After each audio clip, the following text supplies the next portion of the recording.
ఇది నేను రాసుకున్న మోటివేషన్ కొటేషన్. ఒకసారి చివరి వరకు చూసి ఎలా ఉందో కామెంట్ చేయండి. నీడలు నిండిన లోకంలో నీ బతుకు భారమయ్యిందా?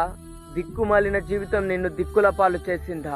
చిదిమి వేసిన నీ కలల శకలాలు చితికిన నీ గుండెల్లో శూన్య గీతం పాడుతుంటే నీ నరాలలో నిరాశ విషమై ప్రవహిస్తోందా? కానీ ఒకటి గుర్తుంచుకో, ప్రపంచం నీకు వెన్ను చూపచ్చు, బంధువులు నిన్ను బలి చేయవచ్చు, కానీ నీలో ఉన్న అగ్నిని ఎవరూ ఆపలేరు. నరకం నుండి నిన్ను నువ్వే లేపాలి.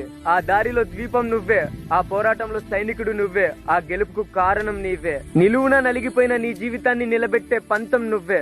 మరొకసారి లేయి, మరొకసారి పోరాడు. నీ జీవితం బరువు కాదు, నీ జీవితం మరో అద్భుతం. నీకే చెప్తున్నాను, ఈ సత్యాన్ని గుర్తించు. నీ శక్తిని, నీ పోరాటాన్ని నిన్ను నువ్వు గుర్తించు. విజయం నీదే. ఇది నేను రాసుకున్న మోటివేషన్ కొటేషన్. ఒకసారి చివరి వరకు చూసి ఎలా ఉందో కామెంట్ చేయండి.